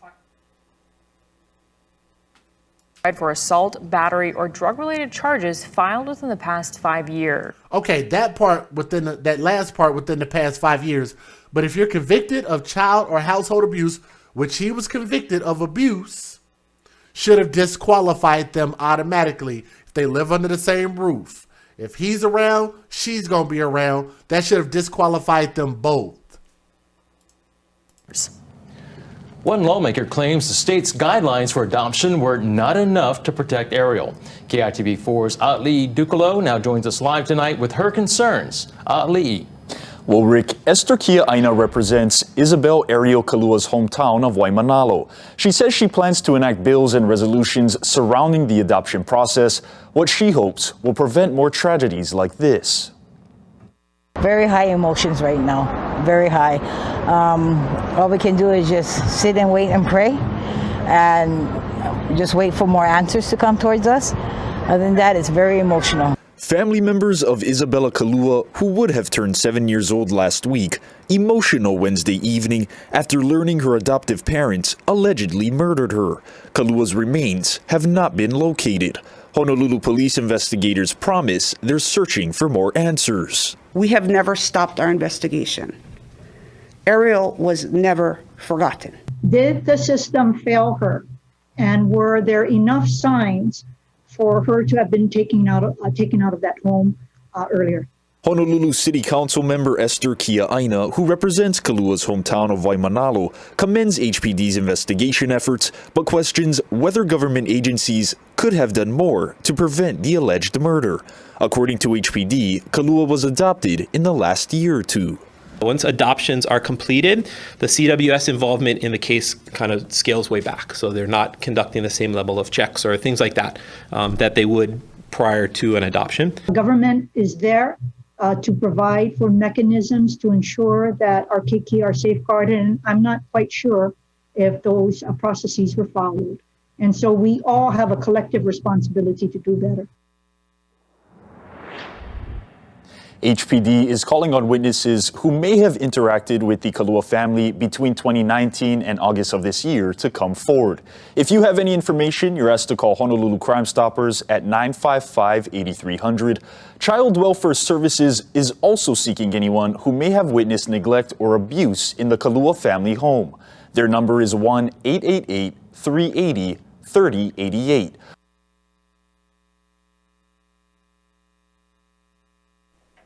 I want you guys to also think about this. This next video coming up, you're going to actually hear from the biological family. And this is going to get quite disgusting.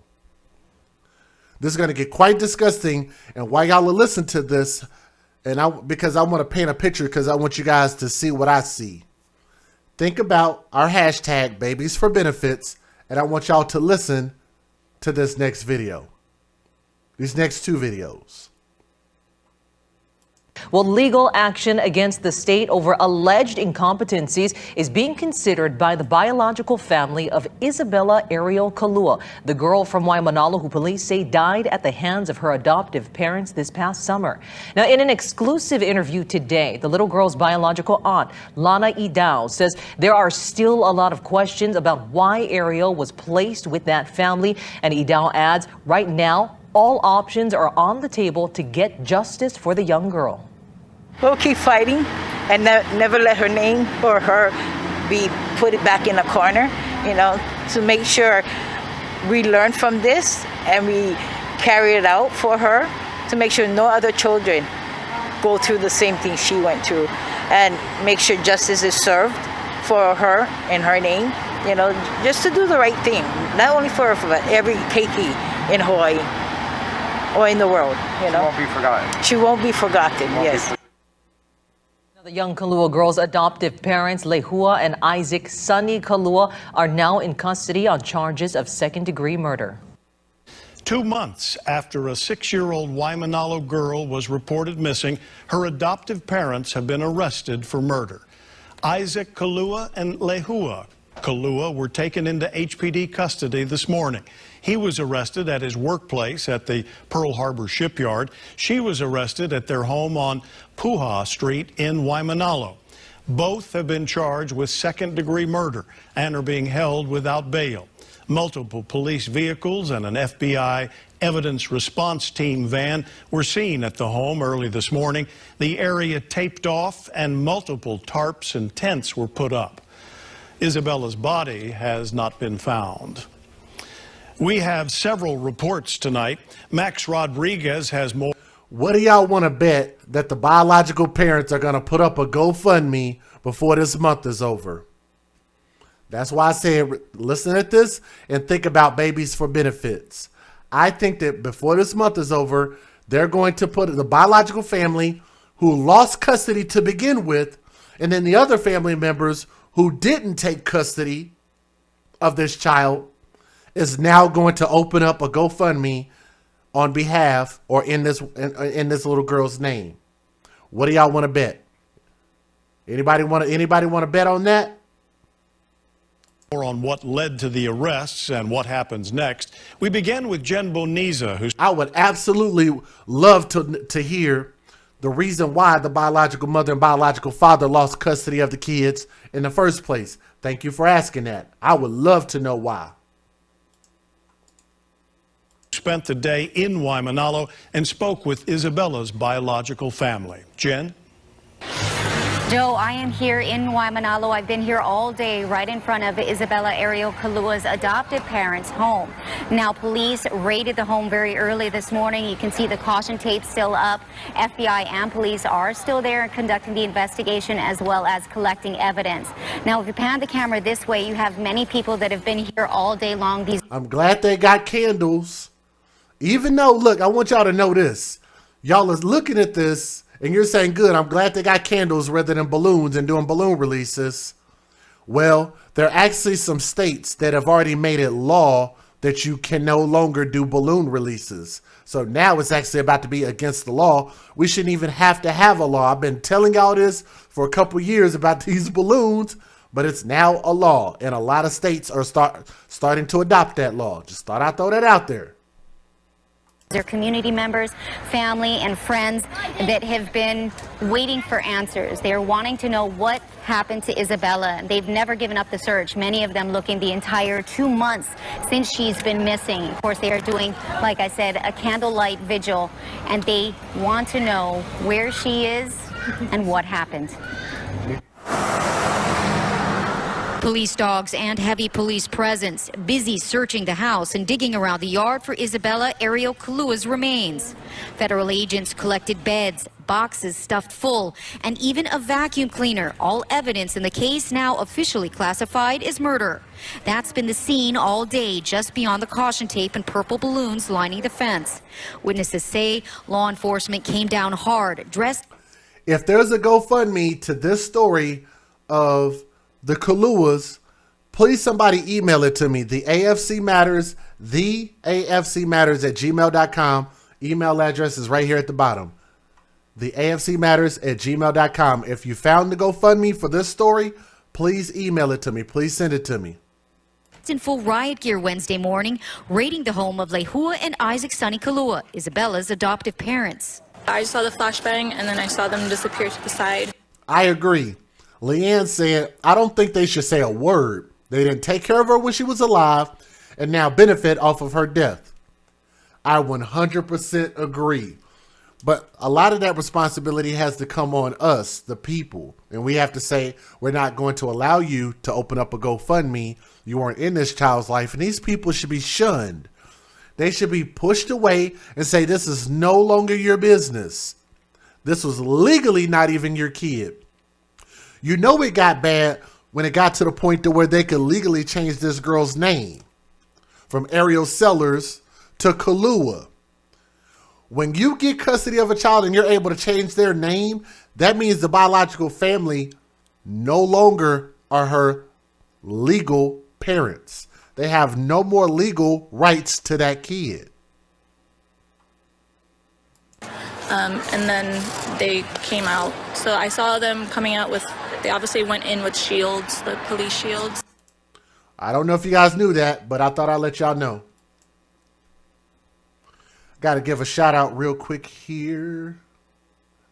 Let me say hello and thank you to Barbara Fairchild. If you're out there, I want to say hello. And DJ Just J wants to say I love you and appreciate you. And thank you so much for watching. I know I've kept you guys up so late, but I want to shout you out and say thank you very much. So hello to Barbara out there if you're listening. Thank you.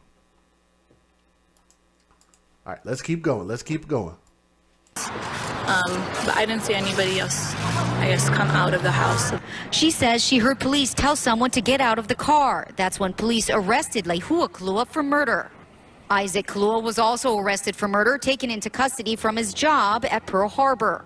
According to the Kahluas, 6-year-old Isabella was last seen at the home the evening of Sunday, September 12th, a story police now classify as false. Police believe Isabella was murdered by her adoptive parents in mid-August, a month before she was reported missing. Oh, it's been a very emotional, overwhelming morning.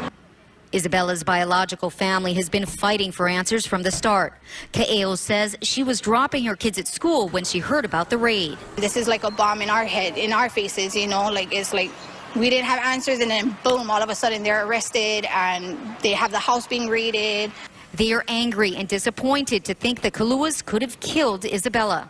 I feel like I was slapped in my face with Oh my goodness.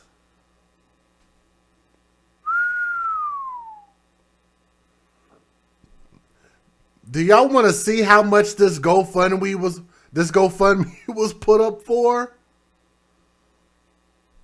Oh my goodness. Y'all are not going to believe this. Does anybody want to take a guess as to how much GoFundMe they're asking for? The family who did not have custody of this child and had no legal ties to this child anymore. Do y'all want to take a guess? I'm about to see if I can send this Bluetooth to my computer real quick. Since my internet, I don't want to mess my internet up.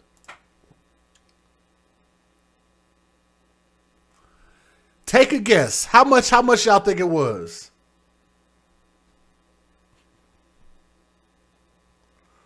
Somebody said 250,000, a million, 20,000, 30,000, 50,000. How about this? Instead of you having to guess, I'll just show you. It's okay. The file is coming into my computer right now because I don't want to open up my internet on my desktop because it's acting crazy. Let's see if I can pull this up. There it is. Are you guys ready for this?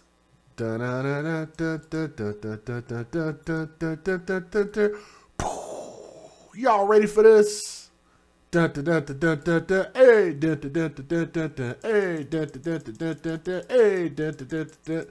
hey. I think I could cut a little bit more of this off. I want to make this very, very clear. I want to make sure that you guys can see this. We're doing this live. Live and in living color. Can you guys see this? How many of you guys see the picture that is coming onto your screen right now? This should be an arrestable offense. $70,000 damn dollars. And here's the crazy part.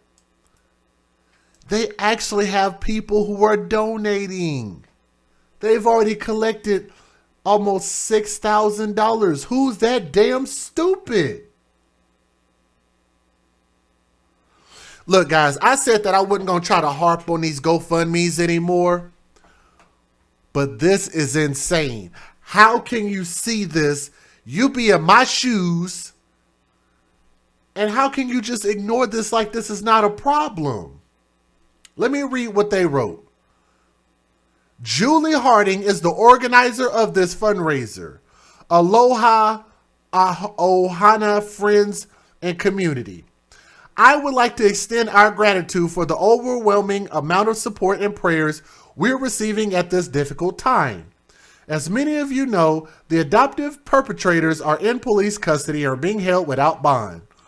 Ariel, which is the girl's original name, has still not been recovered, and we continue to pray that they find her so that we are able to lay her to rest.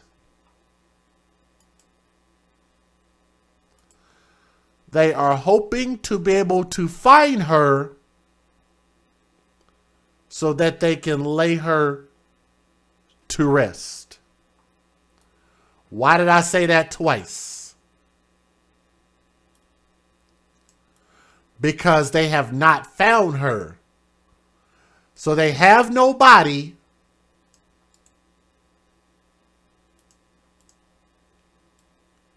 But you're asking for money for a burial with no body.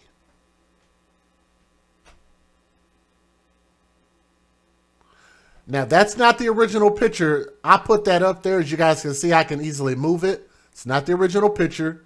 Maybe I'll put baby's picture up here. No, I'll leave it right where I had it. Right there. They don't have the baby's body.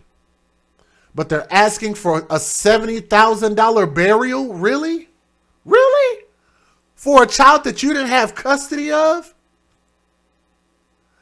And people are dumb enough to donate $6,000?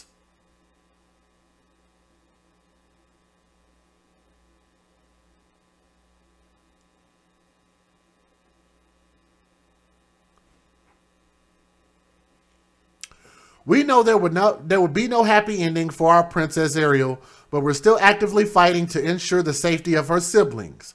Our family is committed to fighting for custody of their surviving children.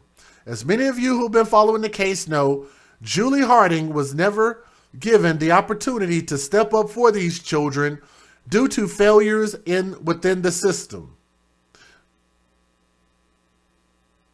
But why did they take your kids to begin with anyway? The funds we are raising will be used for various things. One of which is for an attorney whom is assisting us in this battle. $70,000 for an attorney.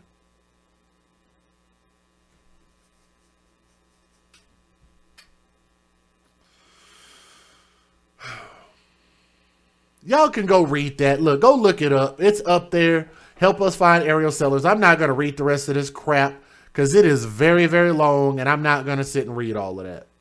That is insane. And thank you to the people. I had like 3 or 4 people send me that GoFundMe. So thank you for sending that to me.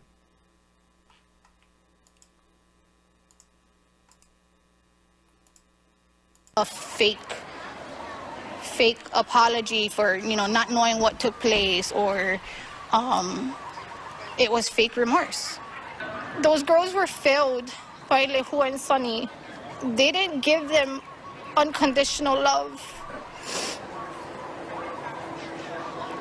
So it hurts. I hurt for my nieces. I hurt for the unknown. Kaeo says they just want closure. We just want to put our baby girl to rest, if that's what it is. We want justice for her and her sisters. We just want the girls to come home to family. Again, you can see the family, friends, and community have gathered here in Waimanalo with a candlelight. How do they have that many family members, but nobody was able to take custody of these girls when the mom and dad ran into issues? Vigil for Ariel, now that this case considered a murder case. I had somebody in the chat said that $70,000 could run their nonprofit for an entire year. That is a ton of money. What is this attorney going to do? Going to resurrect your child for $70,000? My goodness. And now to the developing story of a missing Hawaii girl. New details released show 6-year-old Isabella Kalua's adoptive parents kept her in a dog cage and duct taped her mouth. They've been arrested and charged with second-degree murder. For $70,000, I probably could have hired Johnny Cochran for that kind of money.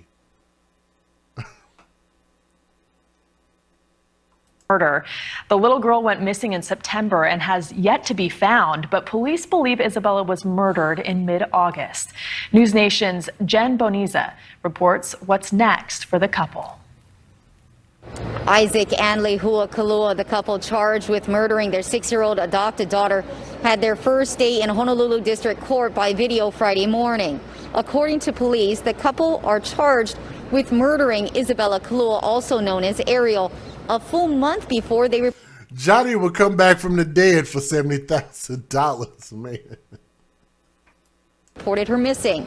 Because of Ariel's age, if the couple is found guilty, they could face life in prison without the possibility of parole. And for that reason, Judge Linda Martell denied the defense's request to release the Kahluas or for bail.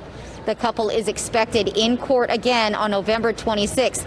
That is unless they are indicted by the grand jury first. From Honolulu, Jen Boniza, News Nation. Thanks for watching. I don't know really what kind of attorney they gonna get for $70,000. I'm pretty sure any attorney on earth would work for $70,000 damn dollars. I'll tell you that right now. But yes, I agree with you guys in the chat. It is very clear that nobody loved this child. The family didn't, the aunt didn't, the mom didn't, the dad didn't. These two murderous idiots did not love these kids.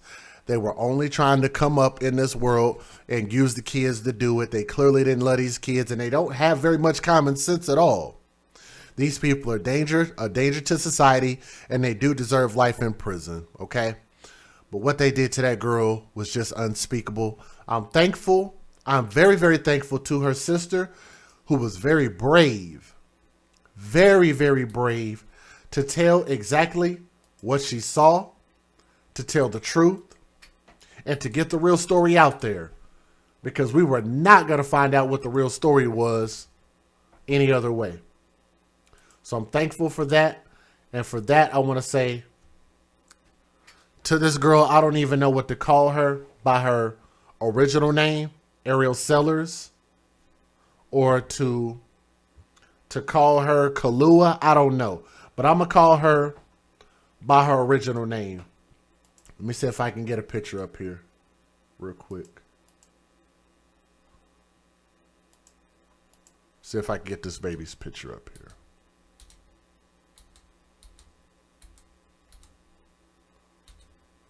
Ariel Sellers was an angel, and she deserves so much better. And we hope that they give her justice in her death, and that they sentence those people to life in prison. And that's the only thing that you can do.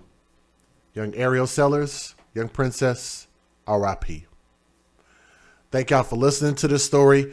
Really, the only other thing we could probably update as far as just give you the full sentencing, but that'll probably be it. But like I said, we have to pray for those other children that they can grow up and become something great. And we have to hope that they are in the hands of people that are going to take care of them. Because clearly, Honolulu in this area and Child Protective Services got it completely wrong.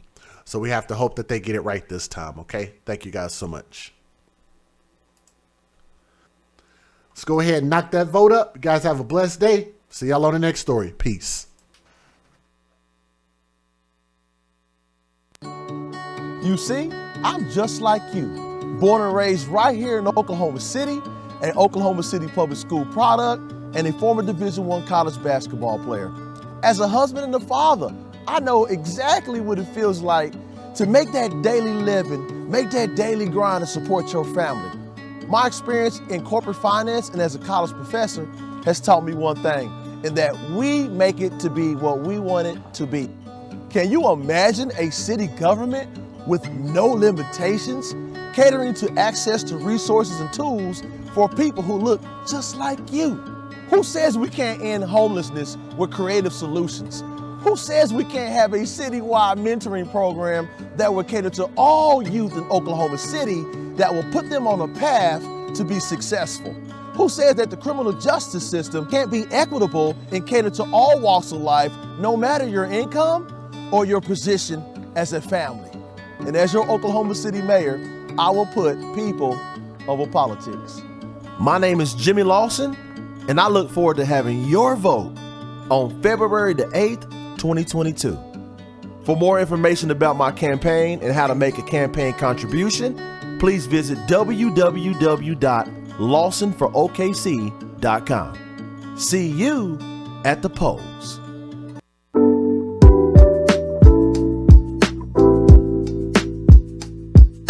Check out this wonderful organization that I'm proud to be a part of. It's called Bags for Kids, BAGS4KIDS.org. And check out their website. They really help a lot of kids in foster care, giving them a permanent piece of luggage and also a lot of items that they might need so that they feel that they belong, which they do. So go to the website, bags4kids.org. So go for it. It's a great place, and they're doing great work.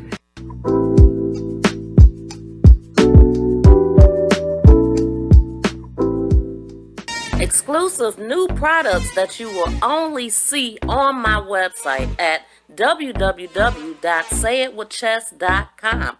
These products are made special by my mother, Keyline Designs. The hoodie blankie, the face mask, as well as the 4-in-1 African head wrap. Now the way it works, it is a reversible bonnet. It has a headband that you can wear alone. It has a matching face mask as well. Please be sure to go over to our website and check out these nice new products that you will not find anywhere else. What's going on, guys? This your boy, DJ Just J with Just Dime TNT, and I am your humble host of the AFC Podcast. And people ask me all the time, what is the AFC Podcast? This is a platform for us to have open and candid conversations about children who are being taken advantage of by people who are in charge of protecting them. So sometimes we discuss the latest things going on in the news, but we advocate for children first.